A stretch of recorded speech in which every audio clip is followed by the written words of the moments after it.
할렐루야. 네. 오늘도 변함없는 믿음으로 수요예배 나오신 여러분 주님의 이름으로 축복하고 환영합니다. 말씀 가운데 은혜 베풀어 주셔서 하나님께서 우리의 모든 심령들을 치료해 주시고 하나님의 밝은 빛으로 우리의 심령을 회복시켜 주시며 하나님의 밝은 빛의 능력으로 우리의 속사람이 더욱더 새롭게 되는 은혜가 우리 모든 성도님들 가운데 나타나게 되시기를 주님 이름으로 축원합니다. 여러분 오늘 이 앞에 나와 있는 이사야 60장 22절 잘 보이십니까? 네, 이사야 60장 22절 말씀 한번 읽으면서 같이 시작하도록 하겠습니다. 시작. 그 작은 자가 천명을 이루겠고 그 약한 자가 강국을 이룰 것이라. 때가 되면 나 여호와가 속히 이루리라. 아멘.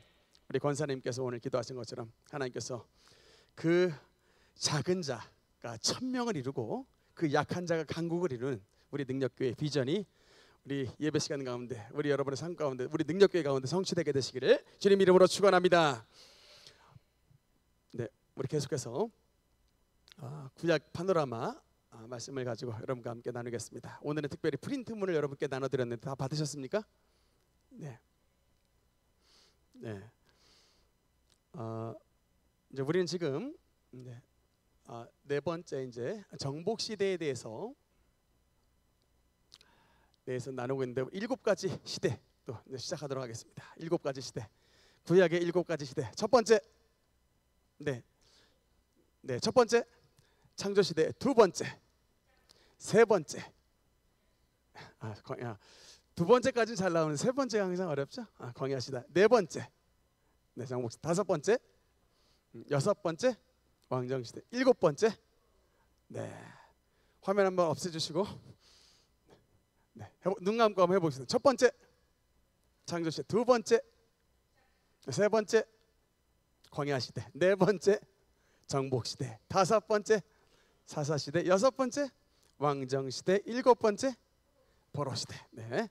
전체 7가지 구약의 전체 그림을 머릿속에 그려보시면 좋겠는데 우리는 지금 계속해서 이 중에 네 번째 정복 시대에 대한 이야기를 하고 있습니다. 그 정복 시대의 가나안 정복의 주인공은 누구였죠? 그 유명한 여호수아입니다. 그래서 이제 프린트물에 여호수아에 대해서 나왔는데 여호수아의 여러분 본명은 뭐였죠?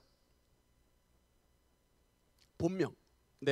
다음 PPT 민수기 13장 6절 한번 읽겠습니다. 시작. 이는 모세가 땅을 정탐하러 보낸 자들의 이름이라. 모세가 눈의 아들 호세아를 여호수아라 불렀더라. 아멘. 그래서 여러분 원래 여호수아의 본명은 뭐였다? 호세아였는데 이거를 모세가 뭐로 바꿔 불렀다? 여호수아. 그래서 본명은 호세아였고 새 이름이 여호수아였다. 마치 여러분 아브람을 아브라함으로 바꾸고 사레를 사라로 바꾸셨듯이 호세아를 하나님께서 호세아를 여호수아로 바꾸셨다라고 여러분께서 이해를 하시면 되겠습니다. 특히 여호수아는 어떤 지파였다? 지파 여호수아 지파 에브라임 지파. 에브라임 지파입니다. 이거 지난 시간에 다 했는데 또 새로 시작하는 일일신이라는 한자 있죠. 날마다 새롭다. 아침마다 새롭고 늘 새로우니. 어쨌든 지파는 에브라임 지파. 그 다음에 여호수아가 특별히 중요했던 것은 의의가 뭐냐면 약속의 성취자. 약속의 성취로 유명합니다. 그 창세기 15장 말씀에 보니까 16절에 보면은 내 자손은 4대 만에 이 땅으로 돌아오리니 라고 하는 말씀이 하나님께서 아브라함에게 주셨던 약속인데 이 약속을 성취했던 인물이 모세도 아니었고 바로 여호수아였다. 그래서 여호수아는 뭐의 인물이냐면 약속을 성취시킨 인물이다. 이게 참 의미가 있죠. 여러분, 그러니까 꿈이 진짜 의미가 있는 것은 그 꿈이 우리에게 이루어졌을 때, dreams come true가 됐을 때, 여기에서 우리에게 정말 의미가 되는 것인데 하나님의 꿈, 하나님께서 아브라함에게 주셨던 그 꿈을 성취시켰던 인물이 바로 여호수아였다라는 것입니다. 그래서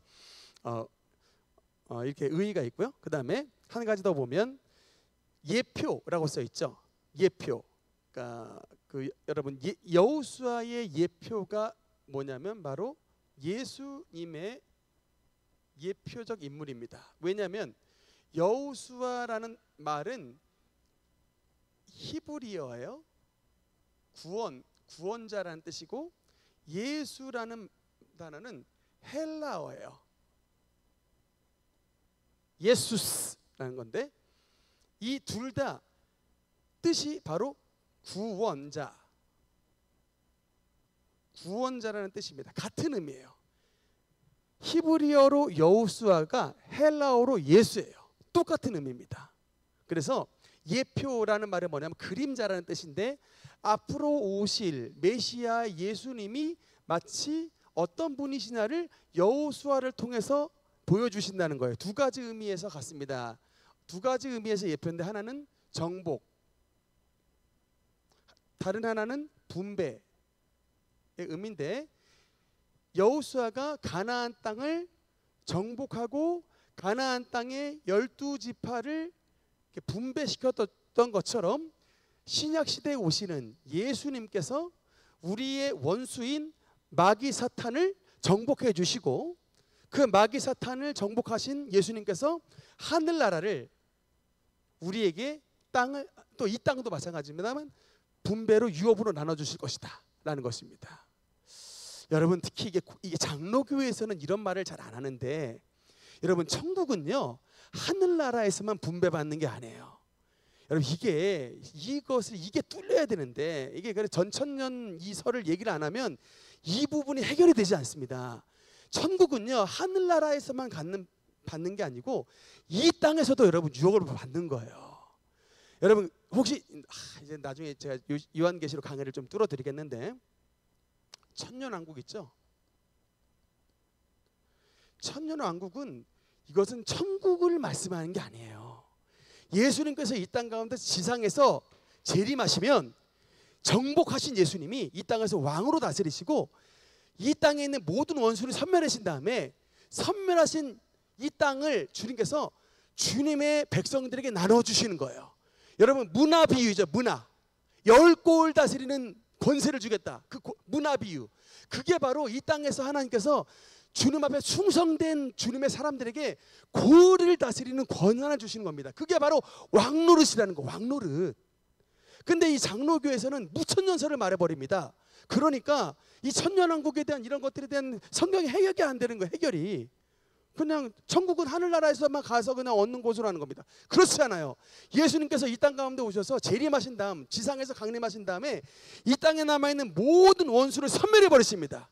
마치 여호수아가 가나안 땅을 완전히 정복해버리고 난 다음에 그 가나안 땅을 12지파에게 나눠주었듯이 이 땅에 있는 모든 원수의 세력을 섬멸시킵니다. 예수님이 정복시키시는 거예요. 그러고 난 다음에 그 예수님께서 다스리신 센터가 여러분 이스라엘 땅의 센터고 이 땅에 있는 모든 나라들을 주님과 함께 재림하여 주님과 함께 왕노릇하는 백성들이 나눠주시는 거예요. 누가복음 19장에 나오는 문화 비유가 바로 그 말씀입니다. 여러분 이 땅에서 주님과 함께 통치하시게 될 거예요. 통치자로 쓰는 겁니다. 왕노릇하는 거예요. 아멘이십니까?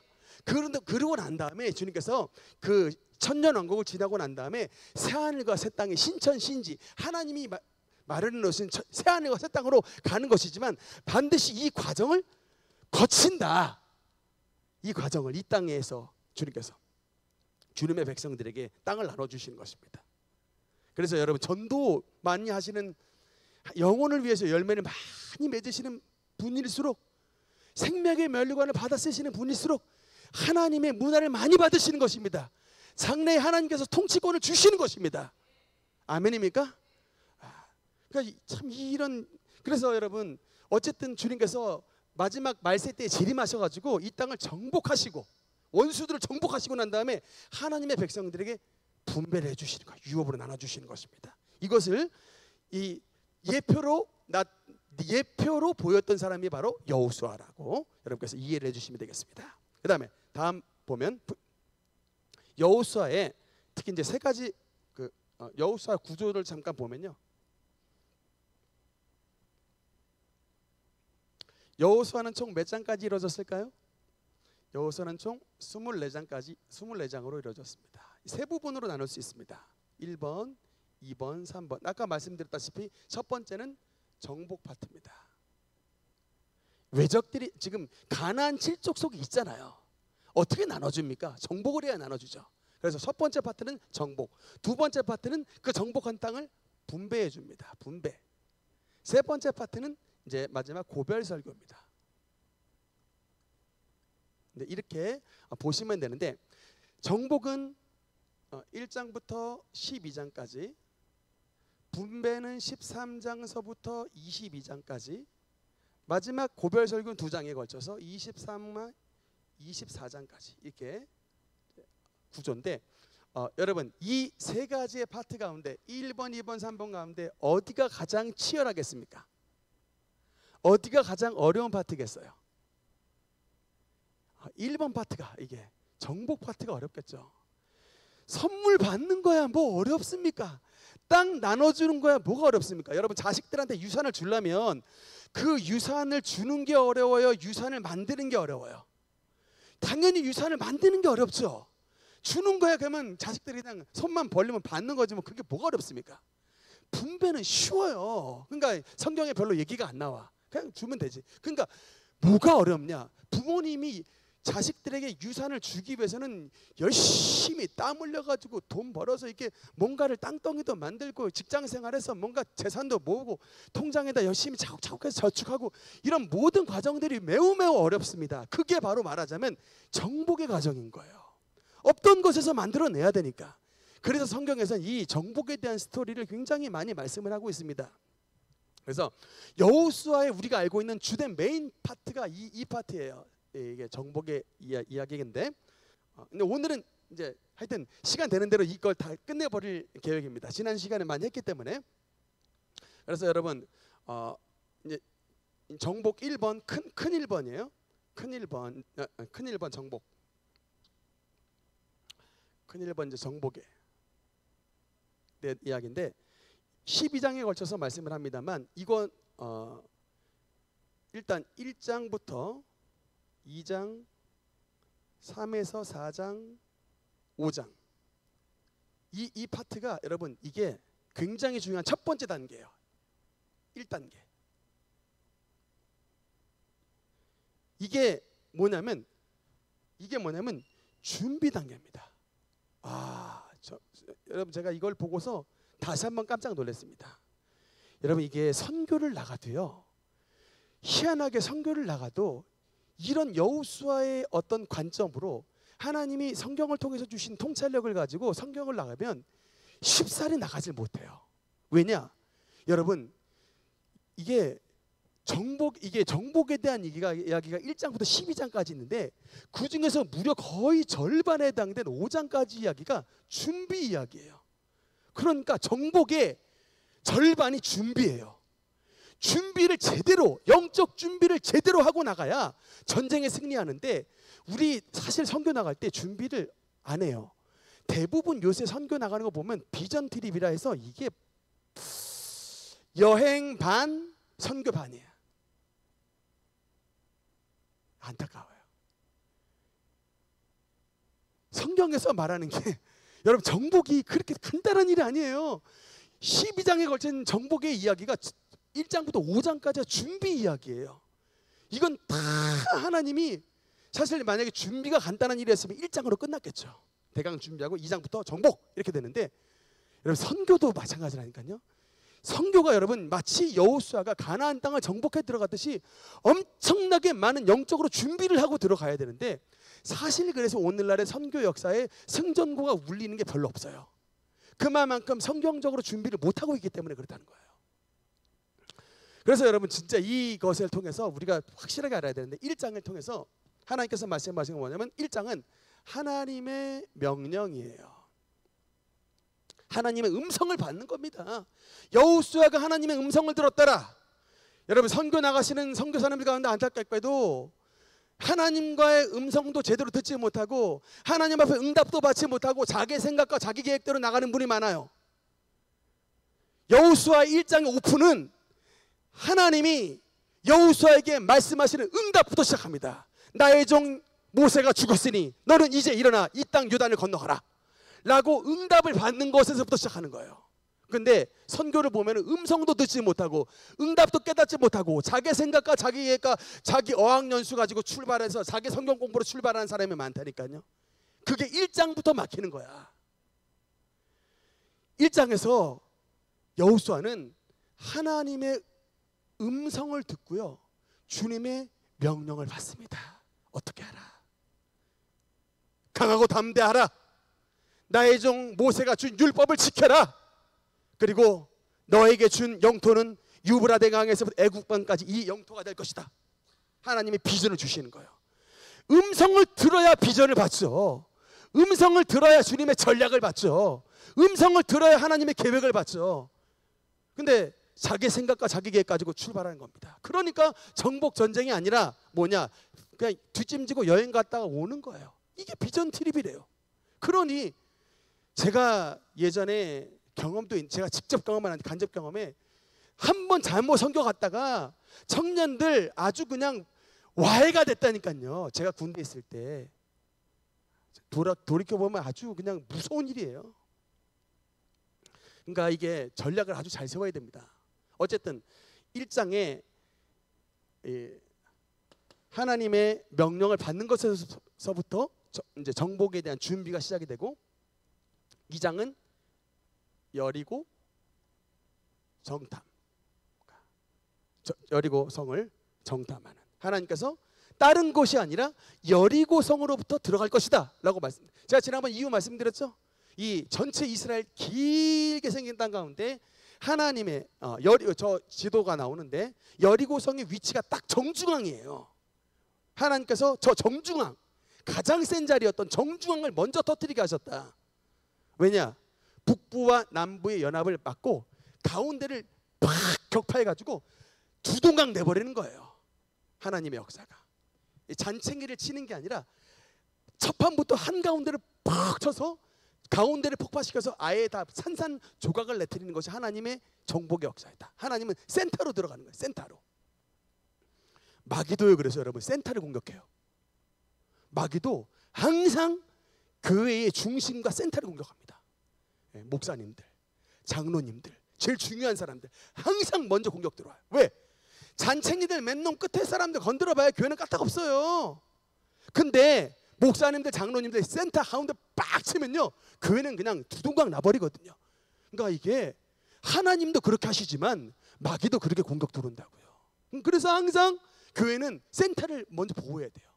그러니까 하여튼 깨어있으신 분은 목사님 보호하는 거야. 평신도 깨어있는 성도님들, 장로님 사랑한다고요. 왜? 목사님, 장로님 교회 갈라지면 두동강 나기 십상이에요. 그냥 날아가는 거야 그냥. 근데 마귀도 마찬가지. 센터를 그냥 빡 쳐버리면 그냥 마귀 세력들 붕괴시켜버린 겁니다. 그러니까 공격해 들어갈 땐, 이왕 마귀를 공격해 들어갈 땐 그냥 이게 여러분 천천히 가는 게 아니라 저돌적으로 그냥 여리고 성부터 먼저 들어가는 겁니다. 아멘입니까? 하여튼 강하고 담대하는 거예요. 3장 4장은 요단강 도하예요. 요단강 건너가고, 그 다음에 요단강을 건너간 이게 하나님의 역사죠. 제2의 홍해의 도하 사건이잖아요. 애굽을 건너갔을 때, 애굽에서 나왔을 때는 하나님께서 홍해수를 갈라시더니 이번에 이제 그 광야를 지나서 요단으로 가나안 땅으로 들어갈 때는 하나님께서 이번에 요단을 말리셨던 이 역사입니다. 뭐 또 미닝을 달자면 한도 끝도 없이 설명할 수 있는데 이렇게까지만 하고 갑시다. 5장은 요단강을 건너고 난 다음엔 하나님께서 할례를 행하게 하시고, 할례가 뭐냐? 아브라함의 후손의 표시예요. 하여튼 가나안 땅에 딱 밟았더니 하나님이 제일 먼저 약속을 찾잖아요. 여러분, 이게 여러분 약속 잘 지키십니까? 우리 성도 여러분, 헛약속 많이 하세요? 오늘 제가 오신 분들을 보면 약속을 다 잘 지키시는 분 같으신데, 여러분 성경의 구약 신약이 약속할 자의 약자예요. 그러니까 이게 참된 성도가 되면 될수록 약속을 잘 지키셔야 돼. 여러분, 우리가 하나님을 믿을 수 있는 이유는 하나님이 우리에게 축복해 주시고 구원을 해 주시겠다고 하는 약속을 믿는 것입니다. 그런 약속을 받은 저희들이 사람과의 약속을 허투루 한다? 이건 아닌 거예요. 그러니까 우리가 주님의 약속을 받고 싶으면 우리도 하나님과의 약속을 지키고 사람과의 약속도 잘 지키는 신이 있는 삶을 살아가야 되는 것입니다. 어쨌든 여러분, 하나님께서 왜 할례를 요구하셨느냐? 이게 아브라함의 후손에게 주신 약속이기 때문에 그래요. 발 딛자마자 약속 지키라는 겁니다. 할례 받으래요. 근데 굉장히 위험천만한 일입니다. 아시잖아요. 이게 어떤 일인지. 할례가 한 남자들 일주일 꼼짝 못하는 일입니다. 근데 세상이 여리고 평지 앞에서 해버리잖아요. 이것은 뭘 뜻합니까? 위험해도 하나님께서 주님의 천군 천사 보내서 우리를 지키심을 믿습니다 라고 하는 거예요. 이 전쟁은 내가 싸우는 것이 아니라 여호와께서 우리를 대신하여 싸우시는 전쟁입니다 라고 믿고 할례를 받는 거예요. 이것이 여러분 신앙생활입니다. 여러분, 예수님을 믿는다고 했을 때 얼마나 세상에서 여러분 어려움 많이 당합니까? 당장에 여러분 직장생활 나갔을 때 술 담배 안 해봐요. 이게 그냥 탁 직장 상사한테 찍혀가지고 굉장히 어려움 당한다니까요. 그런데 하나님은 우리에게 할례를 요구하시잖아요. 이게 신약으로 말하면 성령 세례입니다. 성령 받은 사람들 그냥 구별되이 행동하라는 거예요. 그냥 술에 술 탄 듯 물에 물 탄 듯 살지 말고 하나님 안에서 정직하게 진실하게 하나님의 백성으로 살라는 겁니다. 그런 사람에게 여러분 이 5장에서 어떤 역할을 해주시느냐? 여기에 여호와의 사자가 임하시는 거예요. 여호와의 사자인 여호와의 군대 장관이 여기서 여호수아에게 만나주시는 거예요. 할례를 하고 났더니 하나님께서 여호와의 군대 장관을 여호수아에게 보내주셔서 어떻게 여리고성을 정복시키는 하나님의 최선의 비급의 전략인 주님의 스트래테지를 주시는 거예요. 이 사건 이후에 6장서부터 정복이 들어간 겁니다. 그러니까 우리는 이 사건을 너무 그냥 건너뛰는 경향이 있어요. 준비를 안 해. 그냥 정복만 하고 싶은 거야. 이게 아니라니까요. 이런 절대적으로 하나님을 신뢰하는 자에게 6장의 정복의 역사가 열려지게 되는 것을 기억해 주시기 바라는 것입니다. 이렇게 준비 단계를 거치고 그 다음에 2단계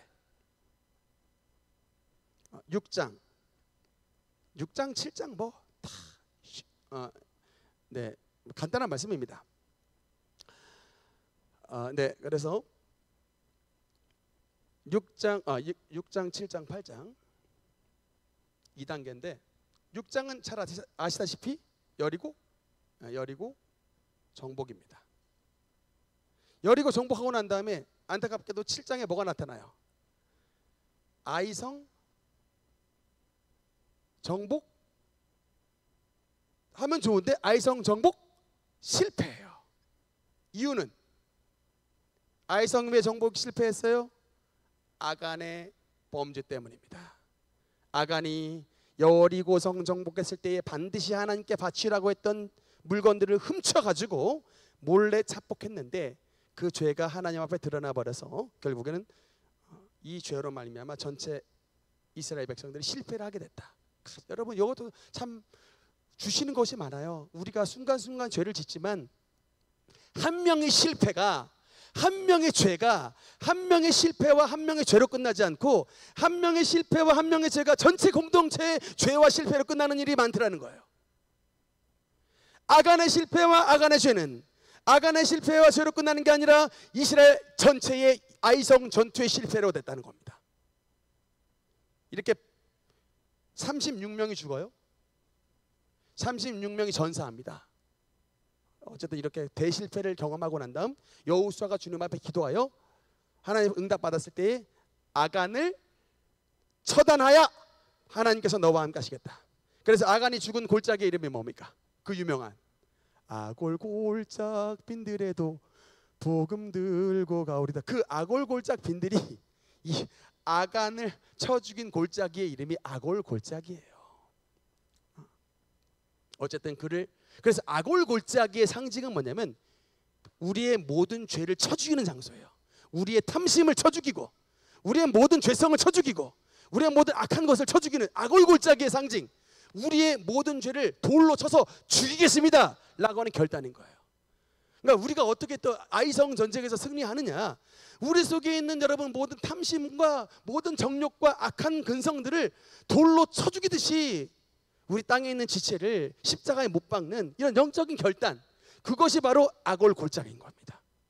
그것을 지나서 결국엔 8장에 이제 드디어 아이성 정복을 성공을 하게 되는 것입니다. 그래서 이제 이것을 통해서 여리고 이스라엘의 중부 지역, 이스라엘 중부 지역 전쟁이 끝나게 되는데, 그 다음에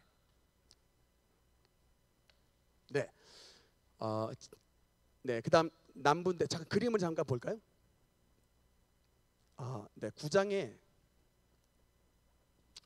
9장에서는 특별히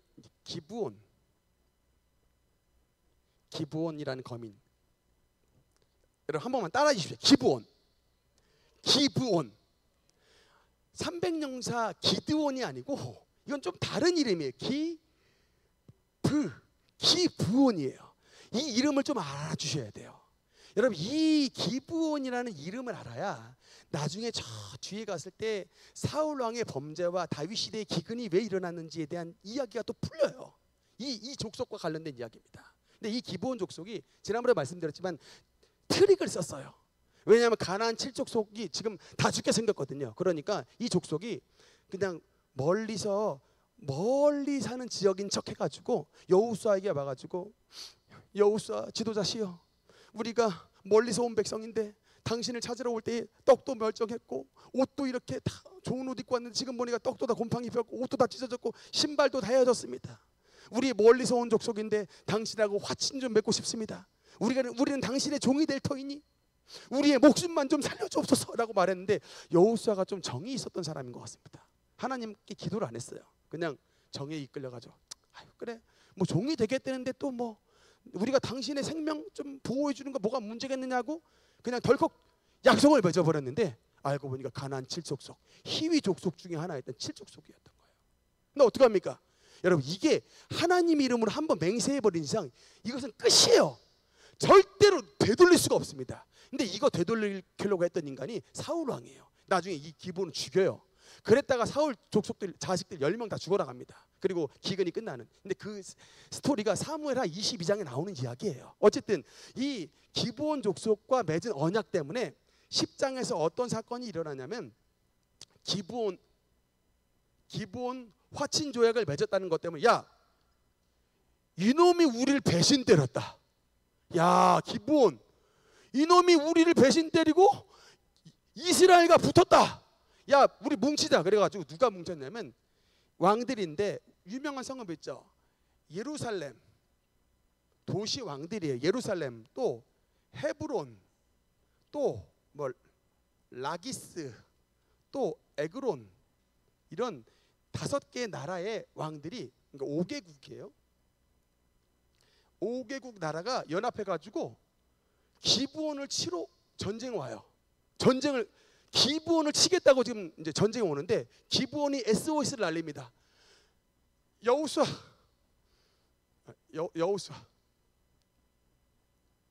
여호수아 군대에게 바로 SOS 날리는 거예요. 우리 생명 보존해 주시겠다고 약속 맺지 않으셨습니까? 지금 이 5개국 연합군이 지금 우리의 기브온 성읍을 지금 정복하러 온 신이 제발 우리를 도와주십시오 해가지고 SOS 치는데, 약속 맺었으니까 지켜야 돼, 안 지켜야 돼요? 지키는 거예요. 그래가지고 이스라엘 전 병력 동원해가지고 기브온으로 출격하는 겁니다. 근데 이 기브온이 있던 위치가 가나안의 남부였어요.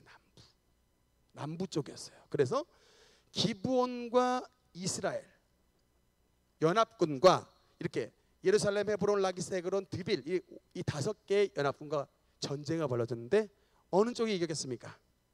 결과는 당연히 기브온과 이스라엘이 승리한 거예요. 이때에 하나님께서 이 전투와 함께 하셨는데 뭐냐? 여러분 하나님께서 이 전투와 함께 하셨는데 태양을 멈추신 사건, 태양에 여러분 내려가는 이 사건을 하나님께서 멈추셔가지고 여호수아가 말하잖아요. 태양을 향해 태양아 멈추어라. 너는 아얄론 골 달아 너는 아얄론 골짜기에 그리할지어다라고 선포했을 때 하나님이 여호수아의 기도를 들으셨잖아요. 선포 기도를. 태양아 멈추어라는 이 선포를 그 사건이 바로 이 사건입니다. 기브온 전쟁 사건. 이것으로 말미암아 결국 이스라엘 남부 지역을 정복해 버렸. 이 남부 지역을 정복해서 남부 전쟁 지역을 승리하게 되고, 그다음에 11장. 이제 중부 남부 끝났으니 뭐가 남았어요? 북부 남았겠죠. 네. 북부는 유명한 메롬, 이것만 쓰시면 됩니다. 메롬 물가 전투. 메롱이 아니고 메롱이 아니고 메롬 물가 전투입니다. 신대원 시절에 약 올리는 전투라고 외웠던 것으로 기억을 하는데 하여튼 뭐 여러 가지 많이 암기를 해야 되니까 연상 기억을 했던 기억이 있습니다. 어쨌든 메론 물가 전투인데, 북부에 그 하솔 왕 중심으로 어쨌든 이제 북부 전투도 승리했습니다. 그래서 지도 한번 보겠습니다. 북부 쪽을 조금만 확대해 주셔서, 저기 메롬 시내라고 써 있죠. 가운데 바람개비 중심에 약간 왼쪽 편에 보면 메롬 시내라고. 그러니까 여러분, 이게 저 메롬 시내를 중심으로 해가지고 사방에서 적이 들어왔는데, 여러분 사실 동서남북에서 사방으로 적이 들어오는 입장에 이스라엘 백성들이 싸우려고 그러면 얼마나 여러분 전쟁이 어려웠겠습니까? 그런데 저렇게 동서남북으로 적군이 진격해 들어와도 하나님이 함께 하시니까 동서남북으로 적군이 들어와도 저 메론 물가의 전투를 그냥 이겨버렸다. 이게 여러분 여호수아 11장의 기록이에요. 여호수아 11장에 여러분 말씀해 보면 여호와께서 그들과 싸우시니 이겼더라. 이게 끝이에요. 여러분 여기에 우리가 감동을 받아야 됩니다. 살다 보면 여러분 우리 동쪽에도 막히고 서쪽에서 공격 들어오고 남쪽에서도 들어오고 막 사방에 사면초가로 여러분 얼마나 많은 위기 순간을 겪습니까? 막 물질도 어렵죠, 질병도 어렵죠, 가정도 어렵죠, 교회도 어렵죠. 막 동서남북으로 사방팔방 막 공격이 들어올 때 이거 도대체 사람이 살려고 하는 겁니까? 여러분 막 이런 생각 들잖아요. 이때 여러분 메론 물가에서 하나님이 그냥 함께 하시면 동서남북에서 다 쳐들어와도 하나님께서 함께 하시니까 이겨버리더라니까요. 그냥 그것으로 끝이에요. 하나님이 함께서도 이겼더라 이거예요. 동쪽에서 들어오는 하나님이 동쪽 군대 보내서 이기시고, 남쪽에서 쳐들어오는 하나님이 남쪽에 천사 보내서 이기게 하시고. 해결은 뭐냐? 우리의 군대보다 하나님의 군대 수가 더 많다는 거예요. 우리의 적수보다 하나님이 가지신 천사의 수가 더 많다는 것입니다. 그래서 이기는 거예요. 아멘입니까? 우린 여러분 그 믿음을 가지셔야 된다고요. 안타깝게도 많은 사람들이 성경은 성경이고 삶은 삶이야. 이러니까는 믿음이 여러분 이게 믿음이 있는 성도가 되지 못하는 거예요. 이런 말씀을 우리의 삶 가운데 적용해야 되는 것이죠. 특히 여러분 감격적인 말씀이 뭐냐면 어디를 성경에서 말씀하시냐, 이 부분을 좀 읽겠습니다. 여호수아 11장 21절 22절 여기를 한번 읽어보겠습니다. 21절만 한번 읽겠습니다. 시작. 그때에 여호수아가 가서 산지와 헤브론과 드빌과 아납과 유다 온 산지와 이스라엘의 온 산지에서 아낙 사람들을 멸절하고 그가 또 그들의 성읍들을 진멸하여 바쳤으므로. 아멘. 여러분 이게 지금 여호수아 11장 21절이 굉장히 중요한 말씀이에요. 왜 굉장히 중요한 말씀이냐면 이 말씀이 여러분 그 다음에 민수기 13장 33절 읽겠습니다. 시작. 거기서 네피림의 후손인 아낙 자손인 거인들을 보았나니 우리는 스스로 보기에도 메뚜기 같으니 그들이 보기에도 그와 같았을 것이니라. 여러분 이 사건이 뭡니까? 가데스바네아에서 이스라엘이 정탐꾼을 보내어 12정탐꾼을 보냈을 때에 10명의 정탐꾼이 어떤 컴플렉스를 가지고 돌아왔습니까? 글래시아퍼 메뚜기 컴플렉스를 받아가지고 왔잖아요. 아낙 자손을 본 순간 우리는 메뚜기입니다 라고 말해버리고, 그래서 뭘 요청했습니까? 우리 다시 애굽으로 돌아갑시다 라고 말했잖아요. 그때의 갈렙과 여호수아는 저들은 우리의 먹이다 라고 말했는데 그 갈렙과 여호수아를 회중들이 쳐 죽이려고 외쳤죠. 근데 여러분 10명이 옳았습니까? 2명이 옳았습니까? 그래서 여러분 민주주의가 어려운 거예요. 여러분 그래서 민주주의가 솔루션이 아닌 거예요. 교회는 신주주의여야지, 하나님 제일주의여야지 사람 쪽수로 가면 안 됩니다. 왜? 사람은 눈으로 보고 판단하게 돼 있어요. 물론 눈으로 보면 저들은 골리앗들이 마을을 이루고 있는 아낙 자손이고 실제로 신체 사이즈는 자기들은 메뚜기예요. 근데 여러분, 핵심은 뭡니까? 내가 제대로 아낙하고 싸우는 게 아니고 저 거인보다 훨씬 더 위대하신 하나님이 싸워주시는데, 문제가 뭐예요? 인간들은 하나님은 못 보고 사람과 사람으로 보니 자꾸 애굽으로 돌아가자 그런 거예요. 그래서 저 민수기 13장에서 하나님이 저 애굽으로 돌아가자고 하는 인간들 때문에 주님께서 결국은 분노하셔서 하나님이 맹세를 하십니다. 니들 40일간 정탐했지, 40년 동안 광야에 방황하리라. 그리고 20세 이상 성인들, 남자놈들 한 놈도 남김없이 다 광야에서 죽으리라. 단 믿음으로 시인했던 갈렙과 여호수아는 들어가리라 라고 하셨는데, 하나님께서 약속하신 예언의 말씀이 나중에 성취가 됐습니다. 45년 후에. 그게 여러분 어떤 말씀이? 다시 한번 읽겠습니다. 여호수아 11장 21절에 아낙 사람들을 진멸하고 멸절하고. 진멸했다는 얘기는 뭐예요?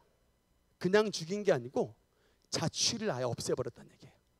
자취를 남김없이 없애버렸고 1부만 쬐끔 남았다. 22절에 이스라엘 자손 땅에는 아낙 사람들이 하나도 남지 않았고 가사와 가드와 아스도스만 남았더라. 여러분, 블레셋 사람 골리앗이 어느 지역 출신이라고 했던 거 기억나십니까? 가드 사람 골리앗이라고 그랬어요. 그러므로 골리앗이 어디 출신이다? 아낙 출신인 거예요. 아낙의 후예예요. 그 이름들이 몇 명 나와요. 나중에 라흐미, 이스비브노 이런 막 이제 이름들이 나오는데, 그 라흐미, 이스비브노, 그다음 지금 말했던 골리앗, 이런 사람들이 바로 아낙에 남은 블레셋에 살고 있었던 몇몇 거인들이었는데, 나중에 그 사람들이 누구의 손에 죽습니까? 전부 다윗의 손에 다 죽는 거예요.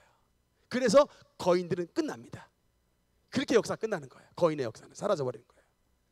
이스라엘, 그리고 그래서 갈렙과 나중에 여호수아와 맨 마지막에 그의 후손이었던 이제 다윗의 후손에서 모든 아낙 자손은 멸절되는데, 누가 옳았다? 이스라엘 백성이 옳았다? 하나님이 옳았다? 하나님이 옳았다는 거예요. 그러므로 가데스바네아에서 불신앙을 선택했던, 불신앙을 시인했던 이스라엘 사람들의 죄가 무엇인지가 나중에 45년 후에 발견되는 겁니다. 여러분, 그래서 제가 말씀드리고 싶은 게 뭐냐면, 일단 믿고 보는 거예요. 아멘입니까? 주님께서 말씀하시면 이 눈에 아무 증거 아니 되고 이 귀에 아무 소리 아니 들려도 일단 믿고 보는 겁니다. 아멘입니까? 그게 은혜를 받는 사람이에요. 여러분, 믿으려면 조금 머리를 좀 들써야 돼. 이게 문제라. 그래서 좀 약간 그냥 예수 잘 믿는 사람들은 어떻게 보면 좀 멍청한 사람 같이 보여요. 머리 굉장히 못 쓰는 사람. 여러분, 제가 지숙능력교회 이거 건축 우리 성공했는데, 건축 성공했던 건 이유가 뭐냐? 제가 멍청해서 그래요. 진짜입니다. 계산을 할 줄 몰라가지고, 계산을 할 줄 몰라서 그냥 막무가내로 밀어붙여서 하나님이 멍청한 서목사를 사용하셨다라고 저는 믿습니다. 저 계산 못하거든요. 그냥 밀어붙였어요. 그러니까 됐습니다. 근데 제가 나중에 이제 다 장부 맞춰보잖아요. 이렇게. 주여, 이것을 제가 만약에 계산했더라면 저는 시도를 못했을 것입니다. 이게 정말이에요. 이게 진짜 고백합니다. 정말 그냥 신축라고 응답 주셨기 때문에 아멘, 주여 믿습니다. 주여 여리고성 무너질 줄 믿습니다. 주여 홍해가 갈라질 줄 믿습니다. 주여 요단강 마를 줄 믿습니다. 그냥 믿습니다 하는 거예요. 근데 물론 여러분, 응답을 받았으니까 하지, 받지도 않았는데 믿습니다 하는 거, 이건 진짜 이거 큰일 날 일이에요. 이건 받아야 돼. 그러니까 이거 받으려고 그 당시에 참빛기도 오봉산 정말 많이 올라갔습니다. 막 사람들은 왜 산기도 막 가냐 그러는데, 저희라고 여러분 뭐 산기도 가고 싶었겠습니까? 근데 가는 거예요. 그냥 응답 받아야 되니까. 그냥 근데 진짜, 그리고 이제 받은 이상 이제 불도저로 밀어붙이는 거예요. 그냥 참, 근데 제가 오늘날 왜 이렇게 많은 성도들이 스펙터클한 하나님의 역사를 못 누리느냐, 이거를 안 해요. 이 두 가지를 다 안 한다고. 첫째, 하나님 앞에 야복강에서 야곱이 안 되는 거예요. 응답 받을 때까지 그냥 아버지 나 축복 안 주시면 삿바 안 놉니다. 그냥 이렇게 막 해야 되는데 이걸 안 해. 응답 받으려고 몸부림치질 않아. 그냥 두 번째, 응답을 안 받으니 두 번째는 상식으로 가는 거예요. 자꾸 내 경험과 내 방식으로 가는 거예요. 응답을 받고 받은 다음은 그냥 하나님 믿고 불도저로 밀어붙여야 되는데 응답을 안 받으니 자꾸 상식하는 생각대로 이래 봤다 저래 봤다 이래 봤다 저래 봤다 그냥 눈치 보다 그냥 이러니 그냥 하나님께서 이루어져서도 자기 머리가 좋아서 그렇습니다 하고 자기 영광 돌리질 않나. 이런 일들이 교회 안에 벌어지는 거예요. 이런 일들이. 근데 여러분 오늘 봐보세요. 여호수아의 모든 스토리들이 어떤 것을 말씀하고 있는가. 진짜 오늘날에 여러분처럼 그냥 눈치 보면서 신앙생활하는 그런 그림을 여호수아가 말씀하느냐라는 거예요. 모든 성경에 대한 말씀이 다 하나님의 이야기 아닙니까? 주님의 은혜로 요단강을 건너고 말라서 응답받아서 하나님의 명령 받아서 응답받고 할례 행하고 이 위험천만한 일을 행하고 여호와의 군대장을 보내주셔서 여호와 여리고 성이 정복되고 하나님 말씀 안 들으니까 실패하고 그래서 다시 말씀 들어서 아간 쳐 죽이고 탐욕 탐심 죄 쳐 죽이고 난 다음 여리고성 정복 승리하고 하나님 약속 믿어서 이 가짜 이 가나안 칠족속과 맺은 기브온과 맺은 약속도 하나님이 약속으로 인정하셔가지고 태양을 멈추시잖아요. 제가 정말 여러분께 강조하고 싶은 게 뭐냐, 이런 죄인 중에 죄인들이 가나안 칠족속과 맺은 약속도 하나님이 지키시냐고 해를 멈추시는데 예수의 피로 맺은 자녀된 저와 여러분과 하나님께서 맺으신 약속을 하나님이 안 이루시겠느냐. 이 약속에 대한 하나님의 의지함이 없으니까 하나님을 못 믿으니 주님의 백성들이 세상 눈치만 보고 사는 거예요. 도대체 하나님을 믿는 백성들로서의 기백이 어디 있느냐는 거예요. 기백이. 교회가 그러니까 이게 자꾸 하나님을 매달리지 않고 기백들이 없으니까 시험들이 많아. 시험들이. 군대도 그래요, 여러분. 훈련이 빡세지 않은 군대들은요, 내무반에 엄청 병영 비리들이 많아요. 막 괴롭히고 막. 근데 막 특전사 있잖아요. 막 특전사들 막 물속에서 막 넣었고 막 죽기 직전까지 막 했다가 막 하여튼 훈련이 고된 막 이런 특전사 이런 데 있잖아요. 무슨 내무반에 비리가 어디 있어요. 애들 괴롭힐 시간이 어디 있습니까? 힘들어 죽겠는데 자기 바쁘지. 자기 몸 다스리기 바쁘지. 하나님의 백성인 주님의 군대가 마귀와 영적 싸움에 전쟁하여 승리하게 되도록 영적인 전쟁에 무장하는 데 바쁘면 성도들 간에 싸울 시간이 없습니다. 시험들 시간이 없어요. 왜? 마귀와 싸움과 전쟁하기도 바쁜데 지금 누가 싸웁니까? 근데 이게 마귀와 전쟁을 안 하니까 이게 피하 식별이 안 돼. 그냥 목사님을 적으로 알고 성도를 적으로 알고 장로님을 적으로 알고 막 그 교회가. 그래서 마귀는 뒤에서 막 그냥 이거 잘한다 그냥 박수치고 그냥. 그러니까 교인들이 지금 어떻게 됩니까? 다 짜게지고 있고.